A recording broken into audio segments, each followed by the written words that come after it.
Jack died in December 2007, and in a serene state that I'd ever known from him. 3 months later, I was flying back from France, Paris, to Montreal after touring in France. And then I was seated beside a man. So I was working in my papers, he was reading a book, and so forth. So we started talking. Said, okay, what are you doing? Oh, he said, I'm a psychologist. I'm Frederick Labelle, and I treat not obese patients, psychological problems and so forth. Okay, so what do you do? Well, I say, I'm Dr. Laroque. I'm treating people who have problems with their weight. He said, I do know you. Okay. So how come? I was referring you patients at a time, and I remember a family, 3 sons of a Jewish family. The smallest one was 25 stone, and the heaviest one was 35 stone. So we talk about that and so forth. So what are you reading? When he showed me the book, he said, there are no accidents. Oh, so surprising. So, and then he said, well, you look interested to the book. Would you like to have one? I said, yes. So he went to his suitcase and said, I've got many. I give them to my patient, and he gave it to me. So this is about synchronicity. There are no accidents. Those of you who believe that there are no accidents, raise your hands. Okay. Those who don't believe, raise your hands. Okay. Those who don't have no opinion. Okay. So is the fact that we're today, is it by accident?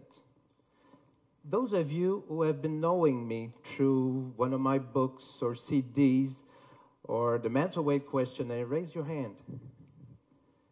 Okay, that's you. So those who don't know me prior to this conference today, raise your hand. Oh, quite a few, great. So it was about time. What were you waiting for? Yeah, happy with you to be here, and we'll share hopefully good moments all together. Overweight. Those of you who are concerned with their weight, raise your hand. Okay, we are at the right place. The right subject. Okay, those of you who have or have had a weight problem by at least 1 stone, raise your hand. Okay, 2 stone, 3, 4, 5, 6. Have or have had 7, 8, 9, 10 stone. No, there's 1. Yeah. 2. Okay, great. 11, 12, 13, 14. 15, 16 stone overweight. Wow. Well, that's close. Boom. She won the auction. Great. Bravo. Stand up so that she can look at you. You're beautiful. You're beautiful. Look at them. So you're beautiful.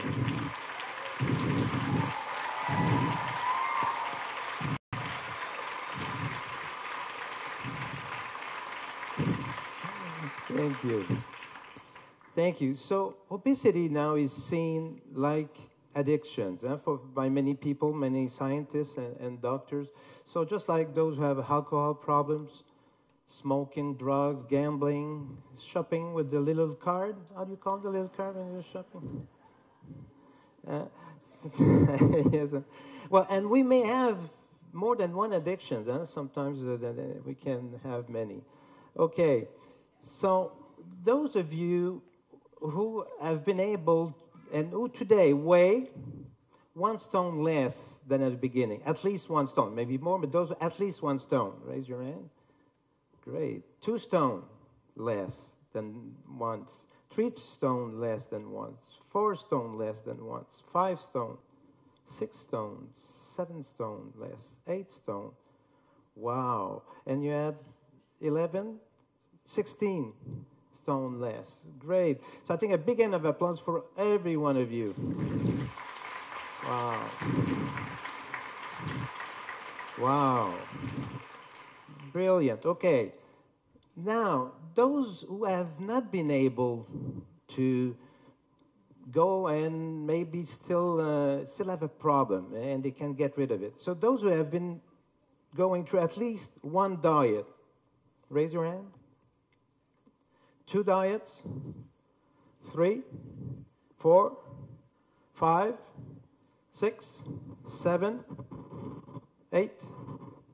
8. Do we have 8 diets? I'm sure we have 8. No. So I would like one thing. To go through 7, 8, 9, 10 diets, for me it's very important. And this means 2 things. First, that you have a lot of willpower. People will say, no, I have no willpower. I've not succeeded yet. I'm not able to shed away those pounds. So I say, no, it's very, very tough to start once, twice, 3, 4, 5, 6, 7, 8 times, 10 times. And it needs a lot of willpower. You don't have willpower all the time. That's normal, okay? But, I mean, many lean people don't have your willpower. And it tells me another thing, that you're here today, this afternoon, a lovely day, and you took that time to come with us and share this moment. So, for me, you have the most important quality that a human being has. Do you know what quality it is? We would have only that one quality, the burning desire to change. And because you're here and because you went so many times through, I think it's absolutely fabulous, and I would like that we give a big round of applause to every one of us. Bravo! Bravo!